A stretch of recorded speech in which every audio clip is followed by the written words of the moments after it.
When billionaire venture capitalist Carter Maddox meets fearless founder Naomi Sinclair, a pitch meeting sparks more than business.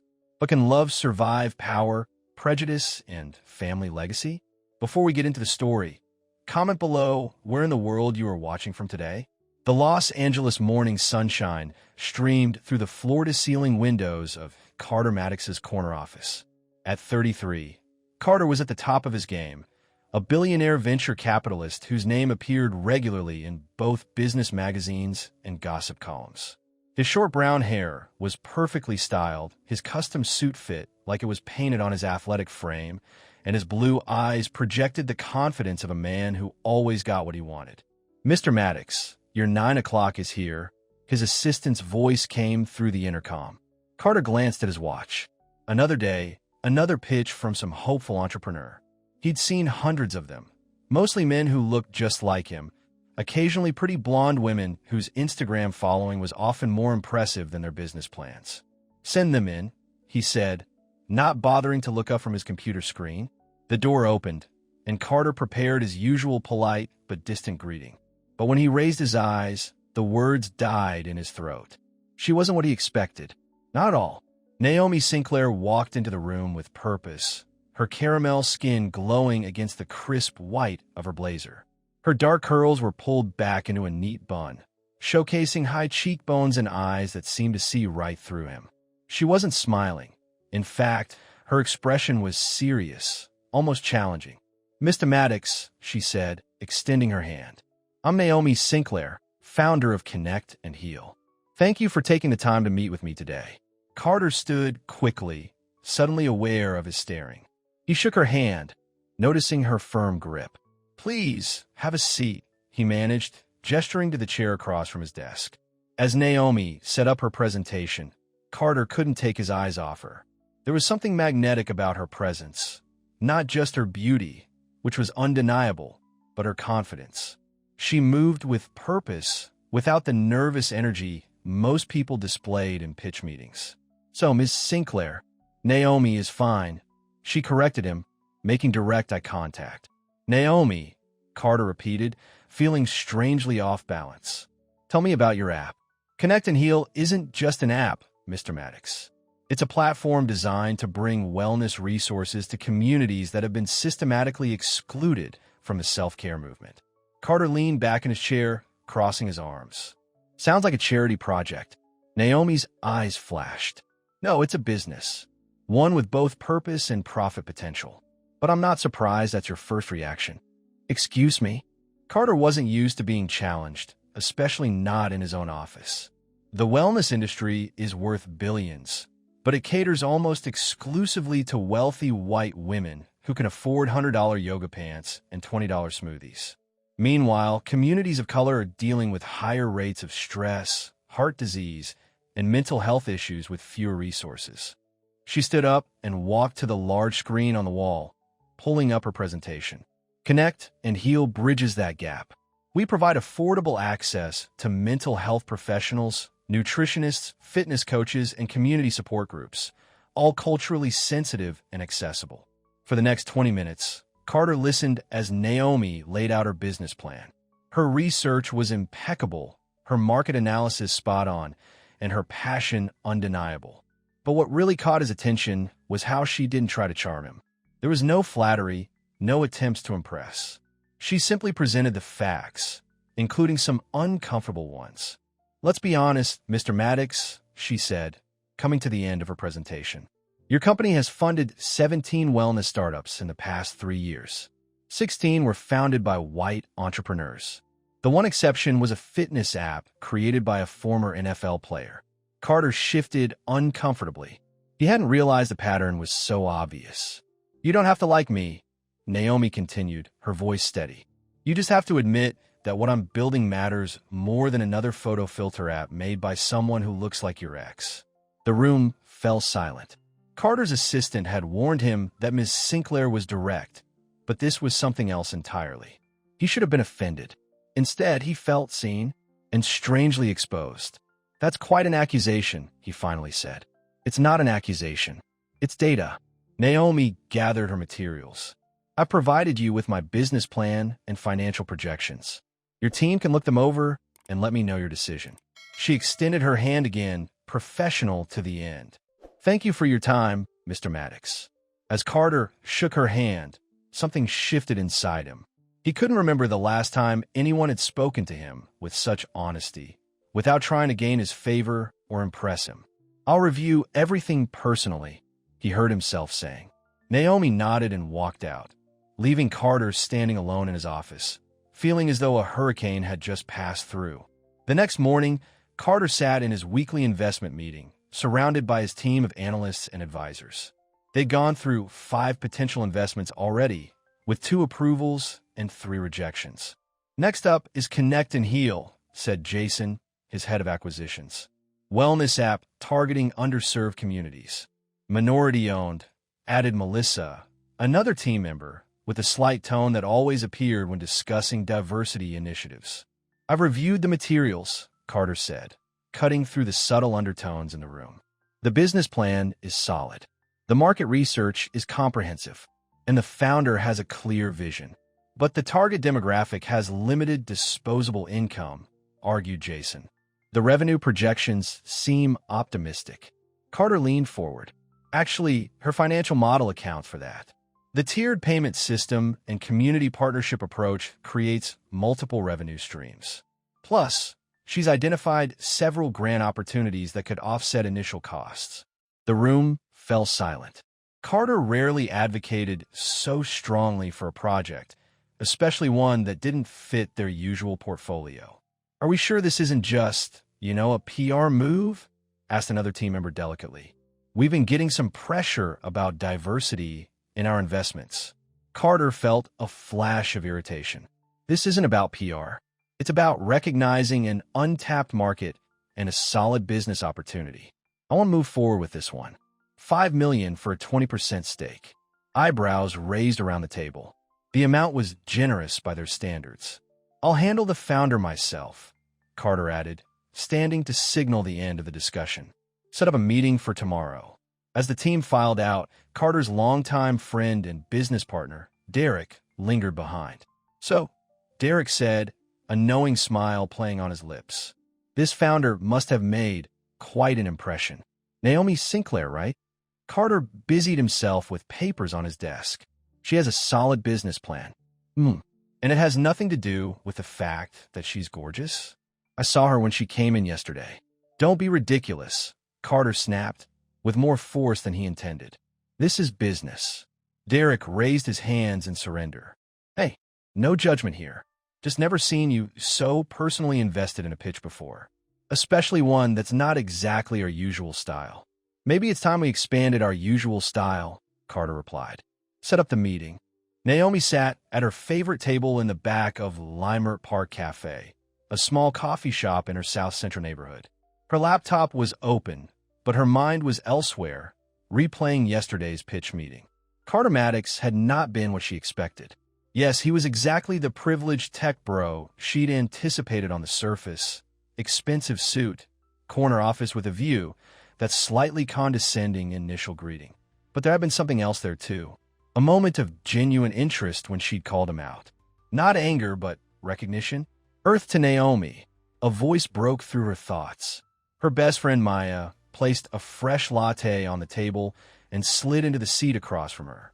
You've been staring at that screen for 10 minutes without typing a word. Naomi sighed, just thinking about yesterday's pitch. The famous Carter Maddox. Maya wiggled her eyebrows. Was he as full of himself as he seems in those magazine spreads? Actually, Naomi hesitated. He was different than I expected. Different how? Did he turn you down? I don't know yet. His team is reviewing the proposal. Maya studied her friend's face. There's something you're not telling me. Did something happen? Nothing happened, Naomi insisted. It's just, I went in there ready for a fight, ready to be dismissed. But he actually listened, and the way he looked at me. Oh no, Maya groaned.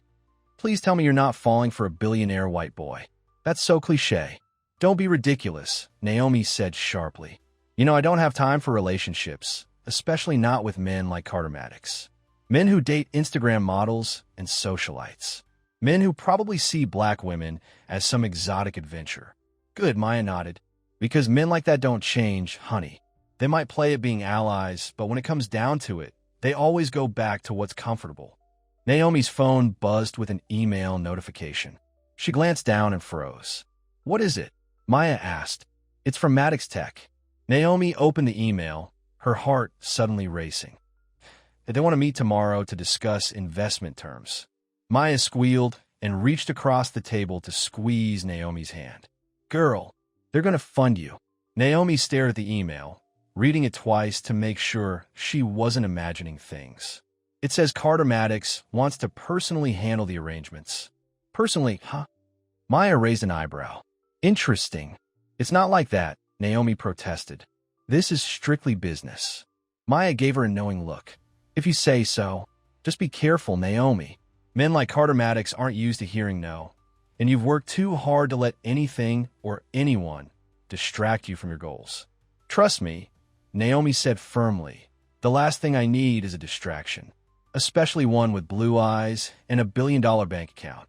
But as she responded to the email confirming the meeting, she couldn't help remembering the way Carter had looked at her, not just with physical attraction, but with something that felt strangely like respect.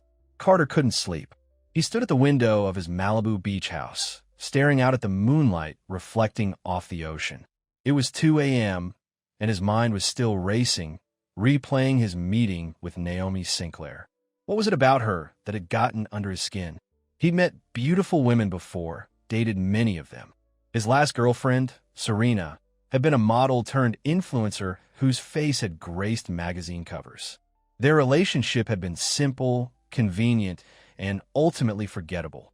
But Naomi, she'd challenge him, called him out on patterns he hadn't even recognized in himself. And instead of being offended, he'd been intrigued. His phone buzzed on the nightstand. A text from Serena, another attempt to rekindle their relationship.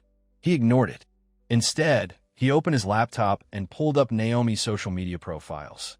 Unlike the carefully curated, glossy images his usual social circle posted, Naomi's feed was refreshingly authentic. Photos of community events, quotes about social justice, a few personal moments, Naomi laughing with an older woman who had to be her mother, hiking in Griffith Park, speaking at a tech conference. Carter closed the laptop, feeling suddenly like a voyeur. Tomorrow, he would see her again, offer her the funding, keep things strictly professional. But as he finally drifted off to sleep, it was Naomi's challenging gaze that followed him into his dreams. And for the first time in years, Carter Maddox felt something stir inside him that he'd almost forgotten existed, genuine curiosity about another person. The game had changed. He just didn't know the new rules yet. Naomi arrived at the Maddox Tech building 15 minutes early, dressed in a deep burgundy suit that made her feel powerful. She'd spent extra time on her appearance. Not for Carter, she told herself, but because this meeting could change everything for her company. To her surprise, Carter was waiting for her in the lobby instead of his office. Ms. Sinclair, he greeted her, extending his hand. Thank you for coming. Thank you for the opportunity, she replied professionally, though she couldn't help noticing he looked even better today. More relaxed in dark jeans and a crisp button-down shirt rather than a formal suit. I thought we might discuss terms somewhere more comfortable than a conference room, he said. There's a cafe around the corner with excellent coffee. Unless you'd prefer to stay here. Naomi hesitated. This wasn't standard business practice, and all her instincts told her to keep things formal. The investment committee has already approved the funding, Carter added, perhaps sensing her reluctance. This is just to discuss the details. All right, she agreed cautiously. Lead the way. The cafe was small and upscale, with private booths that offered discretion. As they settled in with their coffees, Carter handed her a folder. $5 million for a 20% stake, he said without preamble, with potential for additional rounds of funding based on performance metrics. Naomi almost choked on her coffee. $5 million? That's generous. It's appropriate for the value of your company, Carter replied simply. The terms are all there. Take your time to review them with your lawyer. She skimmed the documents, looking for the catch. This mentions a board seat for Maddox Tech. Standard for an investment of this size, Carter said. but we're not looking to take control. Your vision is what makes Connect and Heal valuable. Naomi studied him suspiciously. Why are you doing this? Really? Carter seemed taken aback by the direct question. He was silent for a moment before answering. Because what you said in your pitch was right, he finally replied. We have been overlooking certain founders and markets, and your business plan is solid. This isn't charity, Naomi. It's good business. Their eyes locked, and for a moment, the busy cafe seemed to fade away. There was something genuine in his expression that made Naomi want to believe him. What happens if I say yes? She asked softly. Then we become partners, Carter said, his voice equally quiet. And you get to build something that matters. Naomi took a deep breath. This was everything she'd been working for. But partnering with Carter Maddox would mean seeing him regularly, working closely with him. And despite her best intentions, she couldn't deny the strange electricity she felt in his presence. I'll need to review these with my lawyer, she said, tucking the folder into her bag. But thank you for seeing the potential. I see more than just the potential of your business, Carter replied, his eyes never leaving hers. The implication hung in the air between them, unspoken but undeniable. As Naomi walked out of the cafe, she felt both elated and terrified. Her dream was within reach, but so was a complication she hadn't counted on. A complication with blue eyes and the power to fund her vision or break her heart. The game had changed for her too, and she wasn't sure she was ready for what came next. 2 weeks had passed since Naomi signed the investment deal with Maddox Tech. Her small team had moved into a proper office space in a downtown building, and Connect and Heal was officially in development. Everything was happening just as she dreamed. So why couldn't she focus? Earth to Naomi, said Tasha, her newly hired lead developer. You with us? Naomi blinked, realizing everyone in the conference room was staring at her. What were we discussing? User interface options, Tasha said, giving her a curious look. But you seem a million miles away. Just thinking about our timeline, Naomi lied, straightening in her chair. Let's go with the second design. It's cleaner. As the meeting wrapped up, Naomi checked her phone. A text from Carter, board meeting tomorrow at 10. Dinner tonight to prep? 7 p.m. at Nobu. Her stomach fluttered. This would be the third business dinner he'd suggested since the deal closed. Each time, she told herself it was strictly professional. Each time, the line blurred a little more. Something wrong? Tasha asked, noticing Naomi's expression. No, just a meeting reminder, Naomi replied, quickly putting her phone away. Let's get back to work. Carter sat in his office, staring at his phone. Had he been too forward? Maybe Naomi didn't want to have dinner with him. Maybe she just wanted to keep things strictly business. But he couldn't deny that every time they met, there was something there. A connection he hadn't felt with anyone before. His intercom buzzed. Mr. Maddox, your mother is on line 1. Carter sighed. Put her through. He picked up the phone. Mom. Carter, darling. Elizabeth Maddox's polished voice came through the line. I'm finalizing the guest list for the charity gala next weekend. Will you be bringing Serena? Mom, Serena and I broke up 3 months ago. Oh, I thought you two were just taking a break, his mother said dismissively. She's such a lovely girl. The Vanderhamps were asking about you both at the club last week. Carter rubbed his temples. I'm not getting back together with Serena. Well, you need to bring someone. It looks odd for you to attend alone, and the press always notices. What about Amanda Whitley? Her father just made partner at Goldman. I might bring someone else, Carter said before he could stop himself. There was a pause. Someone I know? No, Carter Viblaiv. A business associate. A business associate, his mother repeated, her tone cooling. I see. Well, let me know soon so I can update the seating chart. After ending the call, Carter stared out his office window at the Los Angeles skyline. Why had he said that? He hadn't even asked Naomi to the gala. The thought of introducing her to his parents and their social circle made him nervous in a way he couldn't quite explain. His phone buzzed with a text reply from Naomi. Can't do dinner. Prep meeting with my lawyer for tomorrow. See you at 10. Carter felt a stab of disappointment, followed by determination. He wasn't used to being turned down, but somehow Naomi's reluctance only made him more interested. Naomi sat in her mother's kitchen, watching her stir a pot of her famous gumbo. The small house in South Central was where she'd grown up, and it still felt more like home than her new apartment. "So tell me more about this white billionaire who's funding your app," Gloria Sinclair said, adding more spice to the pot. At 60, Gloria still stood tall and strong, her graying hair pulled back in a neat bun, her eyes sharp and perceptive. Naomi sighed. "Mom, he's just an investor." Hum. Gloria didn't look convinced. "And that's why you've mentioned his name 5 times since you got here." "It's complicated," Naomi admitted. "He's not what I expected." Gloria turned from the stove to face her daughter. "Baby girl, let me tell you something. Men like that don't change their stripes. I've been around long enough to see it. They might get curious, might want to experiment, but when it comes time to settle down, they go back to what makes their families comfortable." "It's not like that," Naomi protested. "We're not. It's professional." "Good," Gloria nodded firmly. "Keep it that way. You can't fall for a man who only just discovered you're real." Naomi stirred her tea, remembering the way Carter looked at her in meetings, like he was seeing something new for the first time. But was that a good thing? Or just novelty? "He invited me to dinner tonight," she confessed. "I said no." Gloria smiled approvingly. "Smart girl. Make him work for your time. It's not a game, Mom. Life is always a game, baby. Especially for people who look like us. The question is, do you know the rules?" The next morning, Naomi walked into the Maddox Tech boardroom, dressed in a tailored emerald green suit that made her feel armored. As the only woman and only person of color in a room full of executives, she needed that armor. Carter sat at the head of the table, and he stood when she entered. "Ms. Sinclair, welcome. Let me introduce you to the board." The introductions were a blur of older white men in expensive suits, all with firm handshakes and calculating eyes.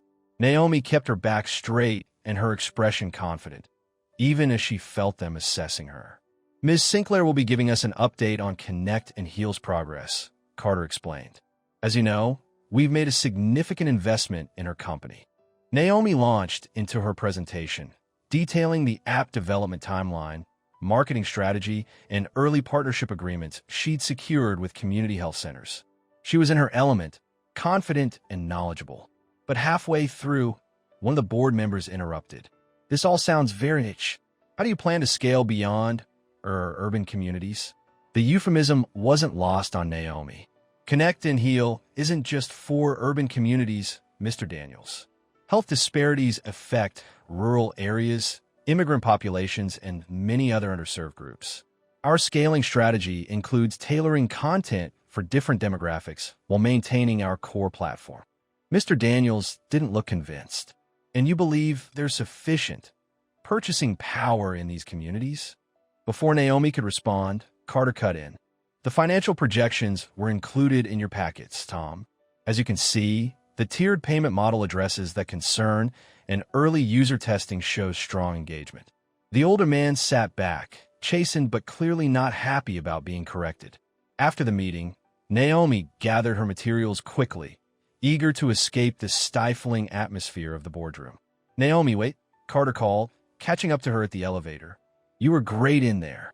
"Thanks for the backup," she said stiffly, "though I could have handled it myself." "I know you could have," Carter replied, "but Tom Daniels is an old friend of my father's. He responds better to certain people." "You mean men who look like him?"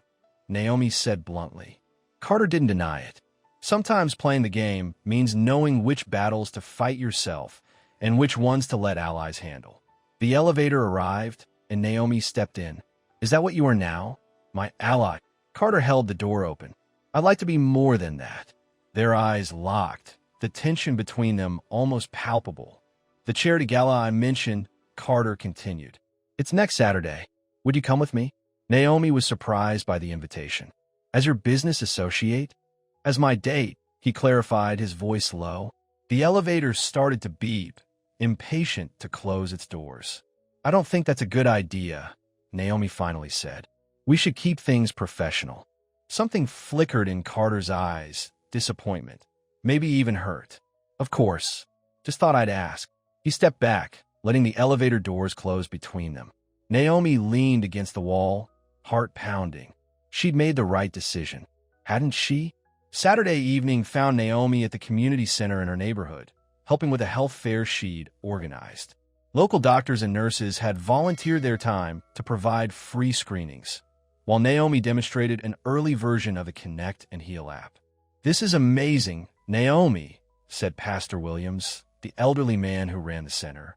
"You're really making a difference here." Naomi smiled, grateful for the validation. This was why she created Connect and Heal, for real people with real needs, not for boardrooms and investment returns. She was demonstrating the meditation feature to a group of seniors when she felt a shift in the room's energy. Looking up, she saw Carter standing at the entrance, dressed casually in jeans and a simple button-down shirt. Excusing herself, she walked over to him. "What are you doing here?" "You mentioned this event last week," he said, looking almost shy. "I thought I'd stop by." Naomi crossed her arms. "Shouldn't you be at your fancy gala?" "I decided this was more important," Carter replied simply. Naomi studied him, tried to read his intentions. "Well, since you're here, you might as well make yourself useful. We need someone to help set up the blood pressure station." To her surprise, Carter rolled up his sleeves and got to work. Throughout the evening, she watched him interact with the community members, not with condescension or awkwardness, but with genuine interest. He listened to elderly women talk about their health concerns, helped children navigate the educational games, and even laughed with some of the local teens who recognized him from business magazines. By the end of the night, as they were cleaning up, Naomi found herself standing next to Carter, both of them stacking chairs. "Thank you," she said quietly, "for coming, for helping." Carter set down the chair he was holding. "I wanted to see your world, the people you're building this for." Naomi felt something shift between them. "Why?" "Because it matters to you," he said simply. "And I want to understand what matters to you." They were standing close now, the community center empty except for them. Naomi could feel the warmth radiating from him, could see the sincerity in his eyes. "Carter," she began, not sure what she wanted to say. "I know," he said softly. "This is complicated. I'm your investor. We come from different worlds. There are a million reasons why this is a bad idea." "Then why doesn't it feel like a bad idea right now?" she whispered. Carter reached out slowly, giving her time to pull away, and tucked a strand of hair behind her ear. "Maybe because some things are worth the complication." The moment stretched between them, electric with possibility. Naomi knew she should step back, maintain the professional boundary. But something stronger than reason was pulling her toward him. The sound of the janitor's keys rattled at the door, breaking the spell. They jumped apart like guilty teenagers. "I should go," Naomi said quickly, gathering her things. "Let me drive you home," Carter offered. "I have my car." "Then, can I see you tomorrow?" "Not for business. Just us." Naomi hesitated, standing at the precipice of a decision that could change everything. "There's a farmer's market near my place. 10 o'clock. Carter's smile was like sunrise. "I'll be there." As she drove home, Naomi's mind raced. What was she doing? This was exactly what she'd promised herself. And her mother, she wouldn't do. Get involved with Cartomatics, a man who until recently had probably never even considered dating a woman like her. But the way he'd shown up tonight, rolled up his sleeves, and worked alongside everyone, it had revealed a side of him she hadn't expected. A man willing to step outside his comfortable bubble. A man trying to change. The question was, how long would that change last? The farmer's market was crowded with Sunday shoppers, the California sun shining down on colorful produce stands and artisan food stalls. Naomi waited by the entrance, checking her watch. 10 minutes past 10. Maybe Carter had changed his mind. Then she saw him, threading his way through the crowd, looking both out of place and determined in his designer jeans and sunglasses. When he spotted her, his whole face lit up. "Sorry I'm late," he said, slightly out of breath. "Traffic was crazy. I was about to give up on you," Naomi admitted. "I'm glad you didn't." They walked through the market together, sampling fresh fruits and artisanal cheeses. Carter seemed genuinely interested in everything, asking questions about the foods Naomi grew up eating, listening intently to her stories about Sunday dinners at her grandmother's house. "What about you?" she asked as they sat on a bench, sharing a bag of fresh cherries. What was little Carter Maddox like? Something shadowed his expression. Lonely, mostly. My parents were always busy. Dad with the company, Mom with her social obligations. I spent a lot of time with nannies and at boarding school. Poor little rich boy. Naomi teased, but gently. Carter smiled ruefully. I know it sounds ridiculous to complain about a privileged childhood, but money doesn't make up for absence. Naomi studied him thoughtfully. Is that why you work so hard? Trying to live up to your father's expectations? Maybe, Carter admitted. Or maybe I'm trying to prove I'm nothing like him. Their conversation flowed easily, hours passing as they wandered from the market to a small cafe, then to a nearby park. For the first time, Naomi felt like she was seeing the real Carter, not the billionaire businessman, but the man underneath. As the afternoon light began to fade, they found themselves sitting by a fountain, shoulders touching. I'm glad you came today, Naomi said softly. Me too. Carter turned to face her. Naomi, I know this is complicated, but I haven't felt this way about anyone in, maybe ever. Before she could respond, his phone rang. Carter glanced at it and frowned. It's my father. I should take this. He stepped away to answer, and Naomi watched his body language change instantly, back straightening, voice becoming more clipped and professional. Yes, sir. No, I was planning to review those tomorrow. I understand it's important. Yes, I can come now. When he returned, his expression was apologetic. I have to go. Family business emergency. Of course, Naomi said, trying not to show her disappointment. Carter hesitated. Can I see you again? Dinner tomorrow. This time, Naomi didn't hesitate. Yes. His smile returned, bright and genuine. I'll pick you up at 7. As he walked away, Naomi felt both excited and terrified. She was falling for Carter Maddox, against all her better judgment, against her mother's warnings, against her own rules. But for the first time in her carefully controlled life, Naomi was willing to take a risk that had nothing to do with business and everything to do with her heart. Carter arrived at his parents' Bel Air mansion, his good mood from the day, with Naomi rapidly evaporating. The house was exactly as it had always been, imposing, perfectly maintained and cold. His father, Richard Maddox, was waiting in his study, a glass of scotch in hand. At 65, Richard was still an intimidating figure, tall, fit, with silver hair and the same blue eyes as Carter, though lacking any of the warmth Carter sometimes held. You missed the gala, Richard said without preamble. Your mother was embarrassed having to make excuses for you. I had other commitments, Carter replied, declining the drink his father offered. More important than the children's hospital fundraiser, than networking with the mayor and half the city council. Carter met his father's gaze steadily. Yes, actually. Richard's eyes narrowed. This wouldn't have anything to do with that new investment of yours? The one your mother says is politically motivated? Connect and Heal is a sound business investment, Carter said firmly. And Naomi Sinclair is a brilliant entrepreneur. Naomi Sinclair, Richard repeated, swirling his scotch. Elizabeth did some checking. South Central girl. Mother was involved with those Black Panthers back in the day. Quite the background for someone you're investing millions in. Carter felt anger rising in his chest. Her background is irrelevant.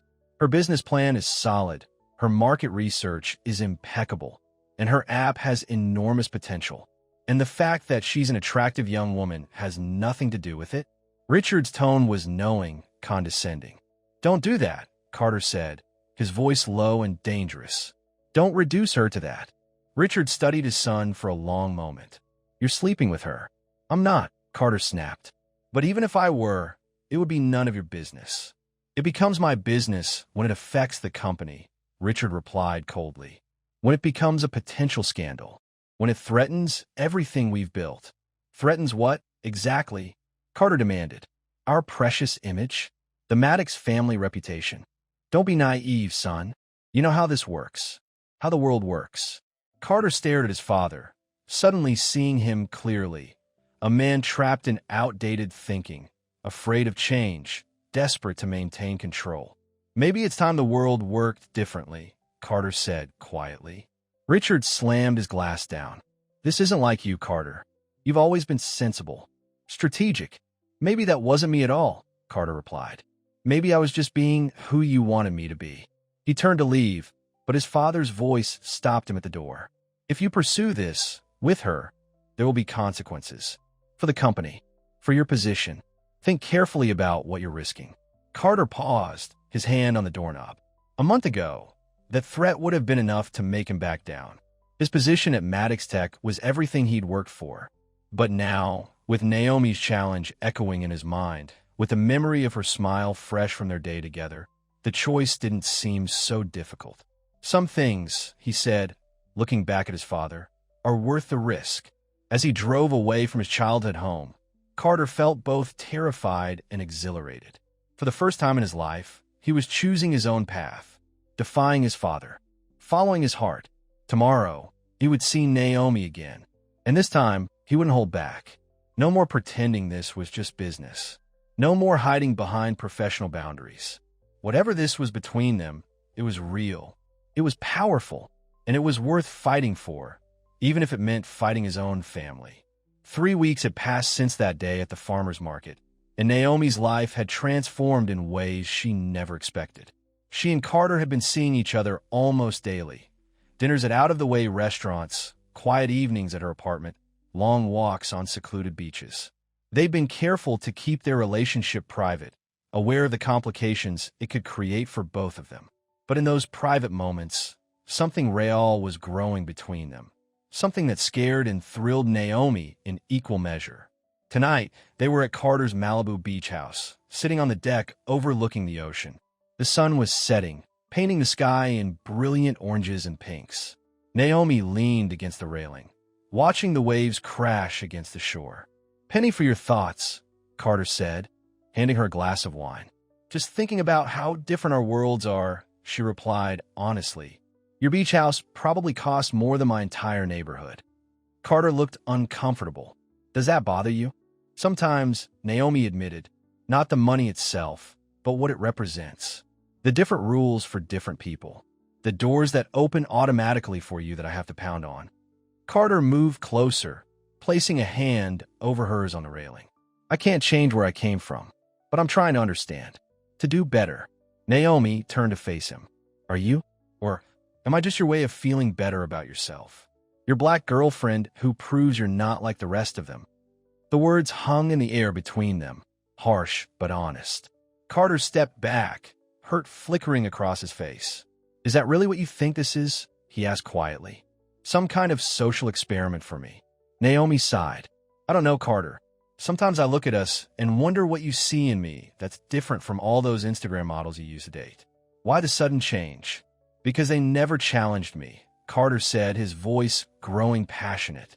"They never made me think or question or feel the way you do. When I'm with you, Naomi, I'm not performing. I'm just me. Maybe for the first time in my life." Naomi wanted to believe him, but doubt still nagged at her. And what happens when the novelty wears off? When your parents make it clear they don't approve? When your board members make those little comments about your interesting choice in partners? "I don't care what they think," Carter insisted. "Yes, you do," Naomi countered. "Maybe not consciously, but you do. We all care what our families think, Carter. And your family has a lot more power to make both our lives difficult." Carter ran a hand through his hair in frustration. "So what are you saying? That we shouldn't even try because it might get hard?" "I'm saying we need to be realistic," Naomi replied. "This isn't a fairy tale. The real world is going to push back against us." "Then let it push," Carter said fiercely. He moved closer, taking her face in his hands. "I didn't know what I wanted until you showed me what I was missing." The sincerity in his eyes made Naomi's defenses waver. When his lips met hers, the kiss wasn't gentle or sweet. It was hungry, almost desperate, full of all the things they couldn't quite say. Later, as they lay in his bed, the moonlight spilling through the windows, Naomi traced patterns on Carter's chest. "I'm scared," she whispered. "Of what?" he asked, his fingers tangled in her hair. "Of believing in this. In us. I've spent my whole life being practical, making smart choices. And you're not a smart choice, Carter Maddox." He laughed softly. "Probably not. But maybe we both need to make some not-so-smart choices for once." Naomi propped herself up on her elbow, studying his face in the dim light. What happened with your father? After the gala you missed? Carter's expression darkened. He threatened me, said there would be consequences if I pursued a relationship with you. And you're okay with that? No, Carter admitted, but I'm less okay with letting him dictate my life. My choices. He pulled her closer. You're worth fighting for, Naomi. We are. As she drifted off to sleep in his arms, Naomi wanted desperately to believe him, to believe that what they had could withstand the pressure from both their worlds. But a voice in the back of her mind, a voice that sounded suspiciously like her mother's, kept whispering caution. The next morning, Naomi arrived at her office to find Tasha waiting with an excited expression. You got a visitor, Tasha said, wiggling her eyebrows. Handsome one, too. Naomi frowned. Carter's here. Not your white boy. Tasha laughed. This is definitely not him. He's in your office. Confused, Naomi pushed open her office door and froze. Sitting casually in her chair, looking as good as he had 5 years ago, was Dion Jackson. There she is, he said, standing with that confident smile she remembered too well. The future of health tech. Dion, Naomi managed, trying to hide her shock. What are you doing here? Dion Jackson had been her first real love, her college boyfriend who'd gone on to become a successful tech entrepreneur in his own right. They'd broken up when his career had taken him to New York, both too ambitious to compromise their dreams for a long-distance relationship. Can a guy visit an old friend? He asked, moving around the desk to give her a hug. Naomi returned it stiffly, too surprised to do anything else. Dion looked good, his dark skin glowing with health, his muscular frame shown off by an expensive suit, his smile just as charming as it had been in college. Seriously, what brings you to L.A.? Naomi asked, collecting herself and sitting down. Your app, Dion said, his expression growing serious. Connect and heal. I've been hearing buzz about it in my circles. Naomi raised an eyebrow. And I'm impressed, he said simply. It's exactly the kind of project my foundation wants to support. Your foundation? Dion handed her a sleek brochure. The Jackson Initiative. We fund tech innovations that address systemic inequalities, specifically those created by Black entrepreneurs. Naomi looked at the brochure, noting the impressive list of projects already funded. I didn't know you were into philanthropy now. There's a lot we don't know about each other these days, Dion replied, his eyes lingering on her face. It's been a long time, Naomi. The way he said her name, soft, familiar, stirred old memories. But Naomi pushed them aside. I appreciate your interest, Dion, but Connect and Heal already is funding. Maddox Tech invested $5 million last month. Something flickered in Dion's eyes. Carter Maddox? The trust fund tech bro. He's not just that. Naomi found herself defending Carter automatically. Dion studied her face, then laughed softly. I see. It's like that. Naomi felt her cheeks warm. It's not. We're just. Naomi, I know you, Dion said gently. I can see it in your eyes. She sighed, not bothering to deny it further. It's complicated. I bet it is, Dion agreed, which is exactly why I want you to consider my offer. The Jackson Initiative will match Maddox Tech's investment, $5 million, but with no strings attached. No board seats. Complete creative control. Naomi stared at him in shock. Why would you do that? Dion's expression grew serious. Because I believe in what you're building. And because I know men like Carter Maddox, Naomi. I've had to deal with him my entire career. You don't know him, Naomi said defensively. I know his type, Dion countered. The white savior who thinks funding Black entrepreneurs makes him progressive. The guy who dates outside his race to prove how open-minded he is. His words hit too close to Naomi's own doubts. That's not fair, isn't it? Dion asked softly. You're smart, Naomi. Too smart to be someone's rebellion, someone's experiment in diversity. With my funding, you wouldn't have to worry about what happens when he loses interest or when his family applies pressure. Naomi stood up, anger and confusion swirling inside her. You can't just walk in here after 5 years and act like you know what's best for me. Dion raised his hands in surrender. You're right. I am sorry. He placed a business card on her desk. Just think about it, okay? My offer stands, regardless of your personal decisions. He moved toward the door, then paused. "For what it's worth, it's good to see you again, Naomi. You become everything I always knew you could be." After he left, Naomi sank in her chair, Dion's business card burning a hole in her desk. His offer was tempting: freedom from Maddox Tech's oversight, from the complications of mixing business with her relationship with Carter. But was Dion right about Carter? Was she just a novelty to him? A beautiful detour before he returned to what was comfortable and expected? Carter sat in his office, reviewing quarterly reports, but his mind kept drifting to Naomi. Last night had felt like a breakthrough, her finally opening up, being vulnerable with him. He'd never felt this way about anyone before. His phone buzzed with a text from Derek. "Heads up, your father's on his way up. Doesn't look happy." Carter barely had time to process the warning before Richard Maddox strode into his office, closing the door firmly behind him. "We need to talk," Richard said, his voice cold and controlled. Carter leaned back in his chair. "About?" Richard tossed a manila folder onto the desk. "About your recent distractions."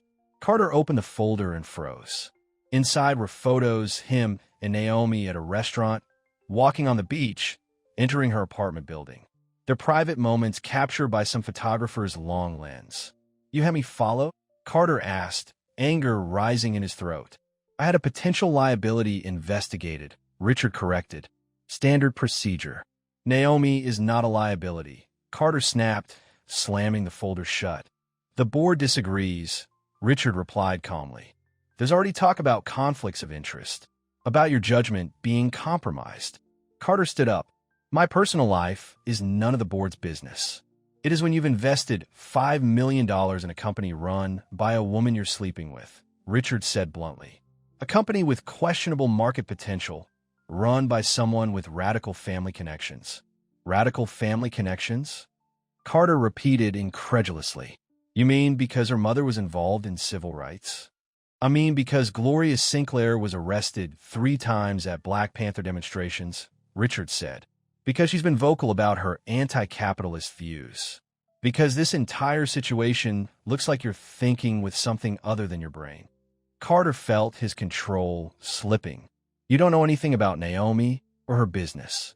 You haven't even looked at the market research or the user testing data." "I don't need to," Richard said dismissively. "The optics are bad enough." "The optics," Carter repeated, his voice dangerously quiet. "That's all you care about, isn't it?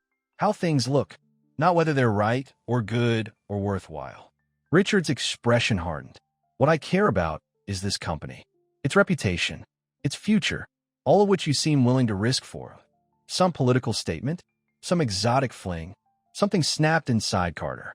"Get out," he said, his voice shaking with rage. "Excuse me." "Get out of my office," Carter repeated, louder this time. "Now." Richard studied his son's face, seeming almost surprised by the defiance he saw there. "You're making a mistake, Carter." "Maybe," Carter acknowledged, "but it's my mistake to make." After his father left, Carter sat down heavily, staring at the folder of surveillance photos. His relationship with Naomi had been private, something precious they were nurturing away from public scrutiny. Now it felt violated, turned into something tawdry by his father's suspicions.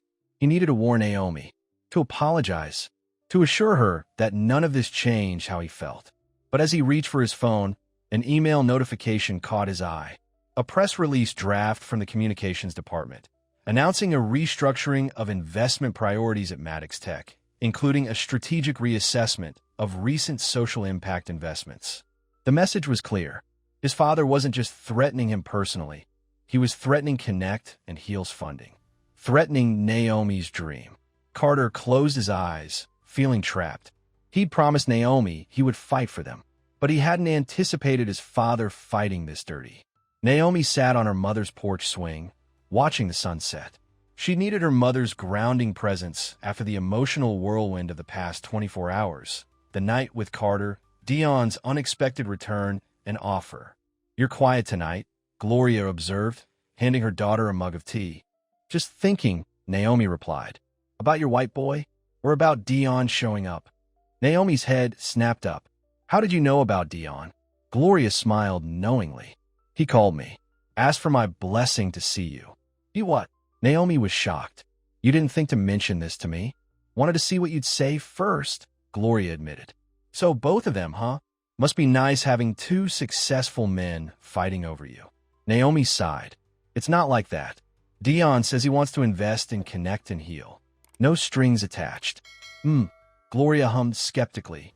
That boy always had strings, even when he pretended he didn't. And Carter doesn't, Naomi challenged. Gloria sipped her tea thoughtfully. All men have strings, baby. The question is whether they're honest about them. Naomi stared into her mug. Carter told me his father threatened him. About us. Not surprising, Gloria said. Men like Richard Maddox don't build empires by accepting change easily. Carter says he doesn't care, that he'll fight for us. Gloria studied her daughter's face. And you don't believe him? I want to, Naomi admitted. But it's easy to say that in private, when we're alone. It's another thing to stand up publicly, to risk everything he's worked for. And what about you? Gloria asked gently. Are you willing to risk everything you've worked for? Your company? Your independence? The question hit home. Naomi had built Connect and Heal from nothing, fought for every opportunity, sacrificed personal relationships for her career. Was she willing to risk all that for a relationship that might not survive the real-world pressures coming their way? I don't know, she whispered. Gloria took her hand. Love is never safe, baby girl, whether it's with someone like Dion or someone like Carter. The difference is which kind of heartbreak you can live with. Naomi's phone buzzed with a text from Carter. Need to see you. Important. Can I come over later? She showed the message to her mother, who nodded sagely. Moment of truth coming, I expect. What should I do? Naomi asked, feeling suddenly like a little girl again, seeking her mother's wisdom. Gloria squeezed her hand. Listen to your heart, but don't silence your head. And remember who you are, Naomi Sinclair. Remember what you're worth. Carter arrived at Naomi's apartment building as the evening was deepening into night. The doorman, now familiar with him, nodded him through with a smile. In the elevator, Carter tried to organize his thoughts. He needed to tell Naomi about his father's threats, about the surveillance photos, about the potential danger to her funding. But he also needed her to know that none of it changed how he felt about her. Naomi opened the door before he could knock, as if she'd been waiting by it. One look at her face told him something was wrong. What is it? He asked, stepping inside. You tell me, she replied, arms crossed. Your text sounded urgent. Carter took a deep breath. My father came to see me today. He had us followed, Naomi. He has photos. Naomi's expression tightened. Photos of what? Us. Together. At restaurants, on the beach. Carter ran a hand through his hair. I'm so sorry. I never thought he'd go this far. What does he want? Naomi asked, her voice carefully controlled. What he always wants. Control. Carter moved closer to her. He's threatening to reassess Maddox Tech's investment in Connect and Heal. Naomi laughed bitterly. Of course he is. I won't let that happen, Carter insisted. I'll fight him on this. I'll use my own money to replace the investment if I have to. It's not about the money, Carter, Naomi said, her voice rising. It's about the fact that your father had us followed like criminals. It's about the fact that he sees me as a threat to your precious family legacy. I don't care what he thinks, Carter said fiercely. Yes, you do. Naomi exploded. That's the problem. You've spent your entire life caring what he thinks, seeking his approval. Do you really think you can just turn that off overnight? Carter stepped back, stung by her words. Is that what you think of me? That I'm so weak I can't stand up to my father? I think, Naomi said carefully, that you want to, but wanting to and doing it are different things. And I think when it really comes down to it, when it's a choice between me and everything you've ever known, you'll choose what's safe. That's not fair, Carter protested. I'm here, aren't I? I'm telling you about the threats instead of giving in to them. Naomi was quiet for a moment, considering. Would you have told me if your father was only threatening you? Or are you here because he's threatening my company too? The question hit Carter like a physical blow. Would he have told her? Or would he have tried to handle it himself? Shield her from the ugliness? His hesitation was answer enough for Naomi. She turned away, arms wrapped around herself. Dion came to see me today. Carter froze. Dion, my ex, Naomi explained. He runs a foundation now. He's offered to match Maddox Tech's investment in Connect and Heal. No strings attached, no board seats, no control. Carter felt like the floor was shifting beneath him. And you're considering it? Naomi turned to face him. He knows me, Carter. He understands where I come from, what I'm trying to build. There's no cultural gap to bridge, no family opposition to overcome. So that's it? Carter asked, hurt and anger mingling in his voice. Some guy from your past shows up, and you're ready to throw away what we have. What do we have exactly? Naomi challenged. A few weeks of dating in secret, sneaking around like what we're doing is shameful. We were being careful, Carter argued, taking time to figure things out before going public. And now your father is forcing our hand, Naomi pointed out. So what's it going to be, Carter? Are you really ready to defy your family, risk your position at Maddox Tech, face public scrutiny? For what? For me. The real question hung unspoken between them.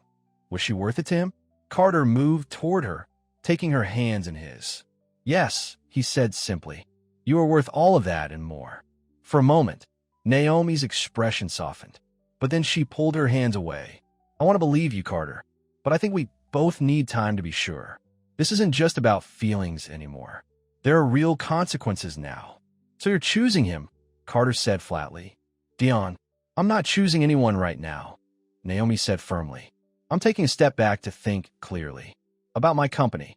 About my future. She took a deep breath. I think we need some space. Carter felt like he'd been punched in the stomach. Naomi, please. Just go, she said quietly, tears finally welling in her eyes. Please, Carter. I need to think. And I can't do that with you here, making promises I'm not sure you can keep. Everything in Carter wanted to stay, to argue, to convince her. But he could see the resolve in her eyes, the determination that had first drawn him to her. Okay, he said finally. I'll go. But this isn't over, Naomi. What we have is real, and I'm not giving up on it. As the door closed behind him, Carter felt something breaking inside him. He'd told Naomi that she was worth fighting for. Now he had to prove it, not just with words, but with actions. 2 weeks passed without contact between them, the longest 2 weeks of Naomi's life. She threw herself into work, finalizing the app design, meeting with community partners, pretending that her heart wasn't breaking every time she checked her phone and saw no messages from Carter. Dion called daily, his offer still on the table. No pressure, he'd say, just checking in. But Naomi felt the pressure from all sides. Her team needed certainty about their funding. Her mother kept asking pointed questions about her decision. And her own heart kept replaying every moment with Carter, wondering if she'd made a mistake in pushing him away. Late one night, as she was working alone in her office, her phone buzzed with a news alert. Maddox Tech announces leadership changes. Carter Maddox steps down as investment director. Naomi's heart raced as she clicked on the article. According to the press release, Carter was taking a leave of absence to pursue personal projects. Richard Maddox would temporarily resume oversight of the investment division. At the bottom of the article was a brief statement from Carter. I remain committed to Maddox Tech's mission of innovation, but I also believe in following my own path. Sometimes that means making difficult choices. Naomi stared at her phone, trying to decipher the hidden message. Had Carter really stepped down? Was this his way of fighting for her, for them? Or was it just a temporary move to appease his father? Before she could process it further, another notification appeared, an email from Maddox Tech's legal department. Her hand shaking slightly, Naomi opened it. The email was formal, clinical. This letter confirms that Maddox Tech's investment in Connect and Heal remains secure, with all previously agreed terms in place. The recent leadership changes will not affect our commitment to your company. Naomi leaned back in her chair, emotions swirling. Carter had protected her company before stepping down. He'd ensured that his father couldn't use Connect and Heal as leverage. But he hadn't contacted her directly, hadn't tried to explain or reconnect. Maybe this was his way of letting her go, of giving her the space she'd asked for, even if it meant sacrificing his own position. Or maybe he was waiting for her to make the next move. As dawn broke over Los Angeles, Naomi made her decision. She'd built her career on taking risks, on believing in her vision, even when others didn't. Perhaps it was time to apply that same courage to her heart. 3 months had passed since Carter stepped down from his position at Maddox Tech. 3 months of silence between him and Naomi, though she'd followed his activities through news articles and industry gossip. He hadn't disappeared from public life, as she'd half expected. Instead, he'd launched a small, independent investment firm focused exclusively on minority-owned startups. The business press was calling it a surprising pivot, speculating about a falling out with his father. None of them knew the real story. Naomi had thrown herself into finalizing Connect and Heal. The app was launching next week, and every detail needed her attention. She'd ultimately declined Dion's funding offer, choosing to stick with Maddox Tech's investment. It had been a business decision, she told herself. Nothing to do with Carter. But on this rainy Tuesday morning, as Naomi stared out her office window at the gray Los Angeles skyline, she couldn't stop thinking about him. About what might have been if they'd been braver, if the world had been different. Ms. Sinclair, her assistant's voice came through the intercom. "Your mother is here to see you." Naomi smiled despite her melancholy mood. Her mother rarely came downtown. "Send her in." Gloria Sinclair walked in, elegant in a simple dress, her silver streak hair pulled back in its usual neat bun. She carried a newspaper tucked under her arm. "Thought you might want to see this," Gloria said, placing the newspaper on Naomi's desk. It was open to a full-page advertisement for a diversity in tech summit happening that weekend. At the bottom, in small print, anonymously funded by the Maddox Family Foundation. Naomi stared at the page. Richard Maddox would never fund something like this. "I don't think it was Richard," Gloria said meaningfully. "Carter," Naomi whispered. Gloria settled into a chair across from her daughter. "You miss him." It wasn't a question, but Naomi answered anyway. "Yes." "Then why are you sitting here looking miserable instead of doing something about it?" Naomi sighed. "It's complicated, Mom. He made his choice, and I made mine." "Did you?" Gloria challenged. "Seems to me like you both made choices for each other, without actually talking about it." "He stepped down from his family company because of me," Naomi said. "I couldn't ask for more than that." "Did you ask him at all?" Gloria's voice was gentle but insistent. "Did you give him the chance to fight for you, the way he wanted to?" Naomi looked away, unable to meet her mother's knowing gaze. "I was protecting myself. You're the one who warned me about men like him. And you're the one who always told me not to judge people by their appearance or background," Gloria countered. "That man changed his whole life for you, Naomi. At some point, you have to decide if you're going to keep hiding behind your fears or take a risk on love." "When did you become such a romantic?" Naomi asked, surprised by her mother's shift. Gloria smiled wryly. "I've always believed in love, baby girl. I just wanted to make sure he deserved yours." She stood up and dropped a small card on Naomi's desk. "The summit starts Friday night. Might be worth attending." After her mother left, Naomi picked up the card, turning it over in her fingers. A simple invitation to the Tech Diversity panel. Could Carter really be behind this? Was this his way of reaching out to her? Only one way to find out. Friday evening found Naomi standing nervously in the grand ballroom of the Westside Hotel, surrounded by tech industry professionals. The Diversity Summit was larger than she'd expected, with hundreds of attendees milling about before the opening panel discussion. She dressed carefully in a fitted blue dress that made her feel confident, her hair styled in loose curls around her shoulders. Her eyes scanned the crowd, looking for that familiar face, the one she'd been unable to forget. "Naomi Sinclair," a woman's voice called. "I was hoping you'd be here." Naomi turned to see a woman approaching, blonde, elegant, probably in her 60s. Something about her seemed familiar, though Naomi was certain they'd never met. "I'm Elizabeth Maddox," the woman said, extending her hand. "Carter's mother." Naomi froze. Elizabeth Maddox was the last person she'd expected to encounter tonight. "Mrs. Maddox," she managed, shaking the offered hand. "It's nice to meet you." Elizabeth's smile was polite but cool. "I've heard a great deal about you, from various sources."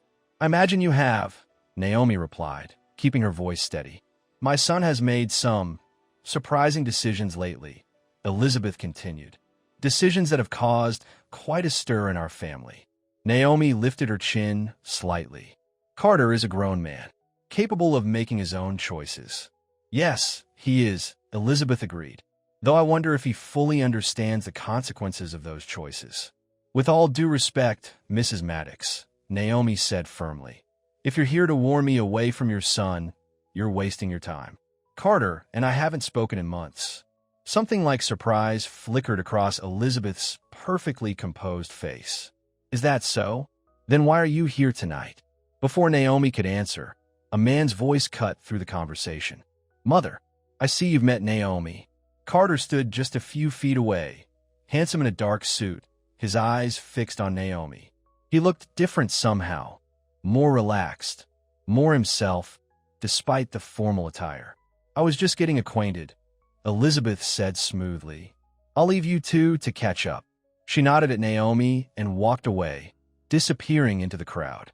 Then they were alone, standing face to face for the first time in 3 months. Hi, Carter said simply. Hi, Naomi echoed, her heart pounding. Your mother is interesting. Carter laughed softly. That's one word for it. His expression grew serious. I didn't know if you'd come tonight. I almost didn't, Naomi admitted, but I wanted to see if the rumors were true. What rumors? That you're the anonymous donor behind this summit. That you've been funding diversity initiatives all over the city. Carter shrugged, looking almost embarrassed. It seemed like the right thing to do. Why? Naomi asked directly. Is this about me? About us? No, Carter replied, surprising her. It's about me. About being the person I want to be, not the person my father expected me to be. He took a step closer, but I won't lie and say you didn't inspire the change. Naomi studied his face, looking for any sign of insincerity, any hint that this was all for show. But all she saw was the honest, open expression of the man she'd fallen in love with. You gave up everything, she said softly. Your position, your family's approval. Not everything, Carter corrected her. I still have my principles, my self-respect. His eyes held hers, and I was hoping I might still have a chance with you. Before Naomi could respond, an announcement came over the speakers that the panel discussion was about to begin. The crowd began moving toward the seating area. We should talk, Naomi said. After the panel, Carter nodded. I'll be waiting.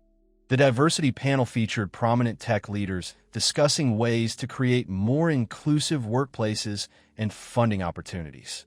Naomi listened attentively, impressed by the genuine substance of the conversation. This wasn't just for show. Halfway through, the moderator made an announcement that wasn't on the program. We have a special guest who'd like to say a few words. Ladies and gentlemen, please welcome Mr. Richard Maddox.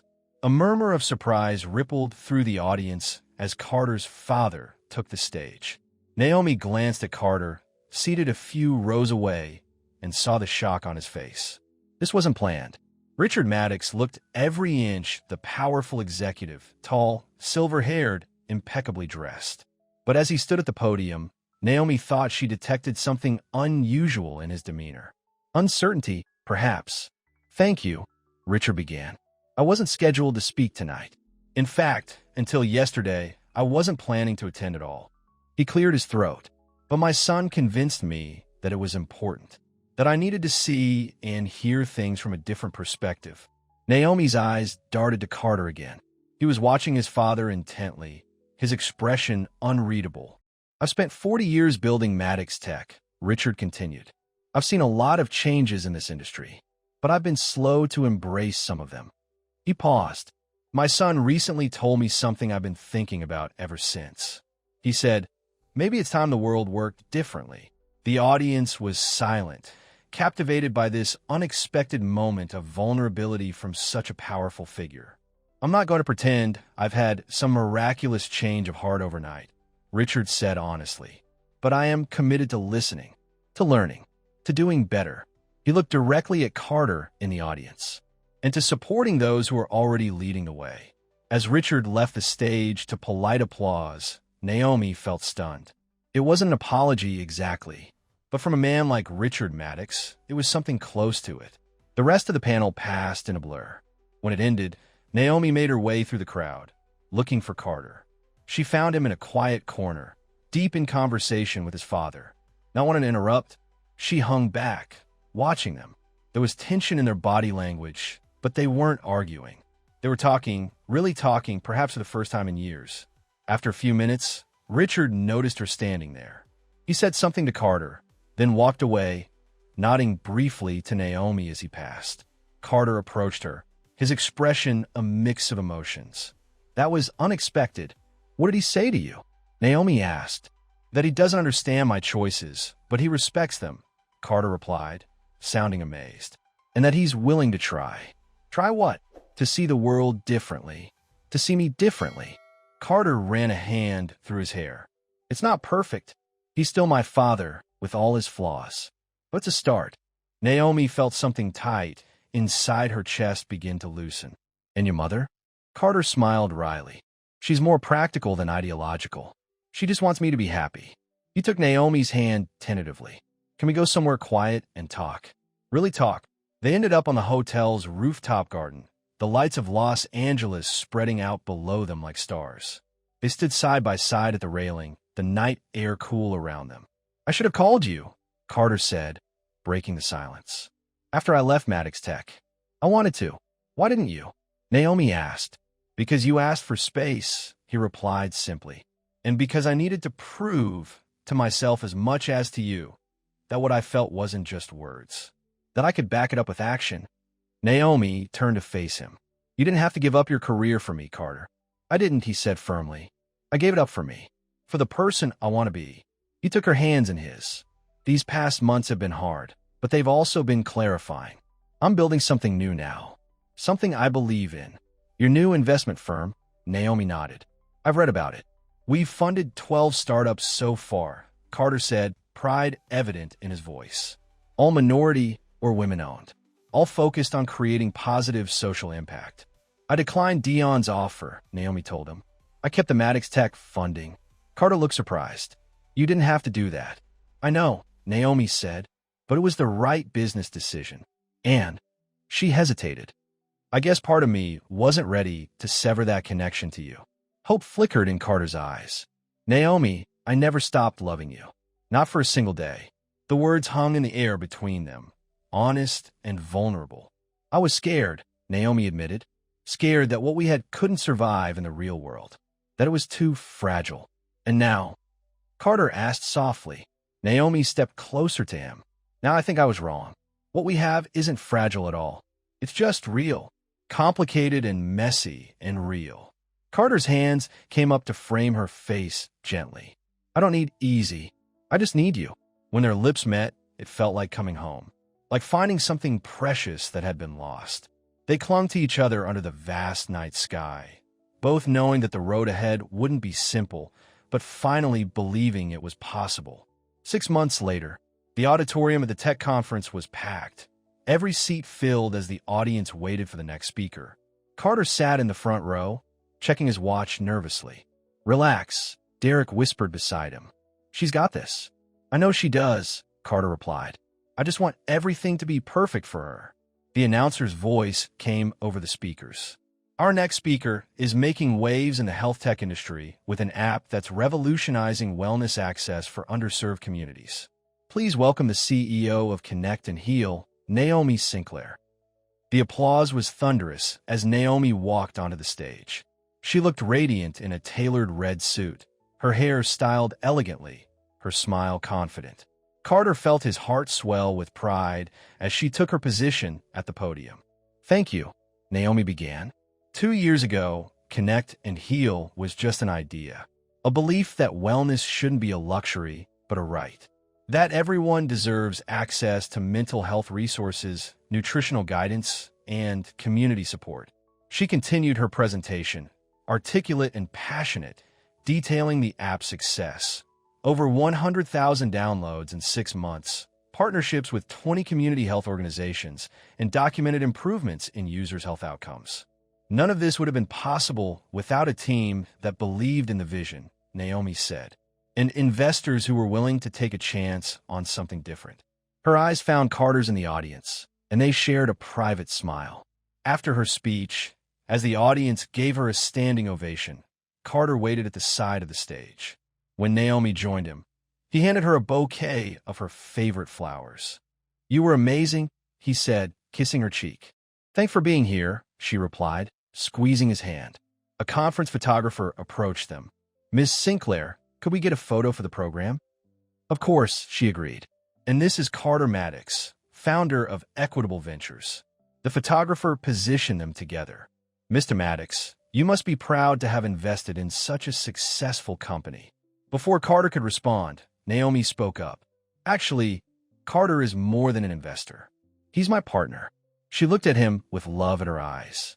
"In every way that matters." As the camera flashed, capturing their smiles, Carter knew he'd never been happier. He'd lost his father's approval, though their relationship was slowly healing, and given up the career path that had been mapped out for him since birth. But what he'd gained was beyond measure. His authentic self, work that fulfilled him, and a woman who challenged him to be better every day. Later that evening, as they walked hand in hand through the hotel lobby, Carter stopped suddenly. "What is it?" Naomi asked. He reached into his pocket and pulled out a small velvet box. "I was going to wait until dinner, but I don't want to wait anymore." Naomi's eyes widened as he opened the box to reveal a stunning emerald ring, the green stone surrounded by small diamonds. "Not a diamond," Carter explained. "I remembered you said emeralds were your grandmother's favorite." Naomi's eyes filled with tears as Carter dropped to one knee, right there in the middle of the lobby. People around them stopped to watch, some pulling out phones to capture the moment. "Naomi Sinclair," Carter said, his voice steady despite his racing heart. "You changed my life the day you walked into my office. You challenged me, frustrated me, inspired me, and ultimately showed me what love really means." He took a deep breath. "Will you marry me?" For a moment, Naomi just looked at him, tears streaming down her face. Then she smiled, that brilliant, fearless smile that had captivated him from the start. "Yes," she said, pulling him to his feet and into her arms. "Yes, I will." As applause erupted around them, Carter and Naomi held each other close, both thinking the same thing. Some love stories weren't easy. Some had to overcome prejudice, family expectations, and societal pressure. But the ones worth fighting for, the ones that changed you fundamentally, those were undeniable. And in the end, that was the only kind worth having. 1 year later, the conference room at Maddox Tech headquarters buzzed with anticipation.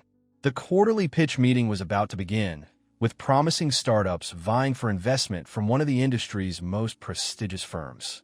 Richard Maddox sat at the head of the table, as he had for decades.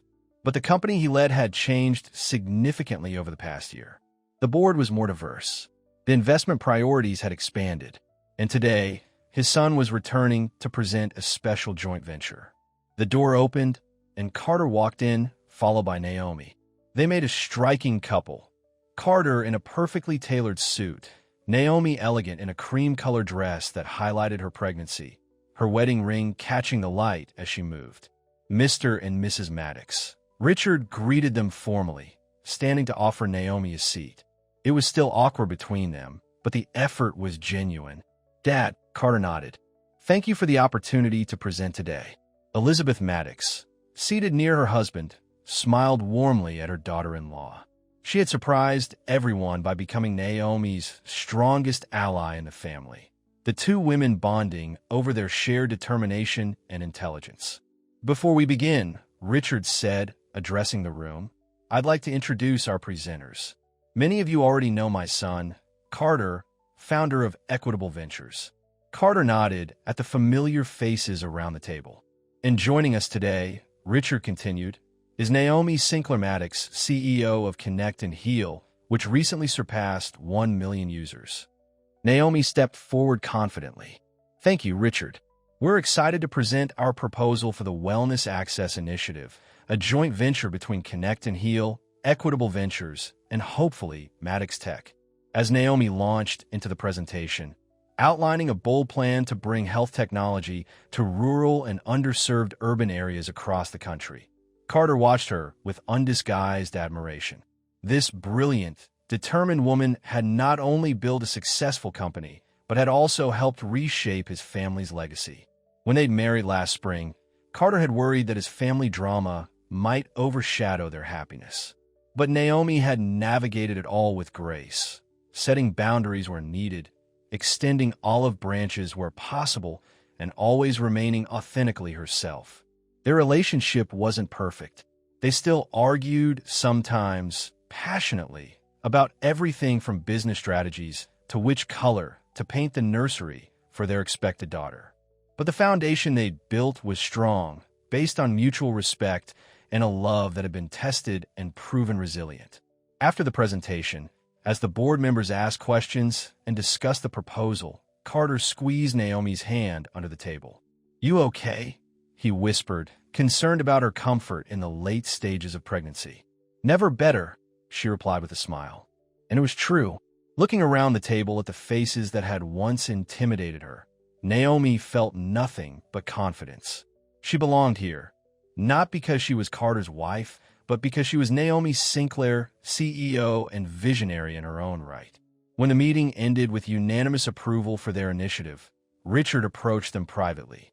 "Impressive work," he told Naomi, the compliment clearly genuine. "Your projection models are particularly thorough." "Thank you," Naomi replied, accepting the praise with dignity. Richard hesitated, then added, "The nursery is ready at our house. Whenever you two want to visit with the baby. Elizabeth has been working on it for weeks." It was an olive branch, offered awkwardly but sincerely. Carter and Naomi exchanged a glance, a whole conversation passing between them without words. "We like that, Dad," Carter said finally. "Thank you." As they left the building together, Carter pulled Naomi close. "That went well. Better than I expected," she agreed. "Your father actually smiled at one point. I thought his face might crack." Carter laughed, the sound echoing in the marble lobby. "Progress, right?" "Definitely progress," Naomi agreed, resting her head on his shoulder as they walked to their car. The path they'd chosen wasn't easy. It never would be, but they were walking it together, changing their corner of the world one step at a time. And that made all the difference. In the end, their love story wasn't just about them. It was about breaking patterns, challenging perceptions, creating a new normal for themselves and for others who would come after them. And as they drove away from Maddox Tech, hands intertwined, future stretching out before them, both Carter and Naomi knew one undeniable truth. Love that transforms you, that makes you braver, stronger, better. That's the kind worth fighting for. That's the kind that changes the world.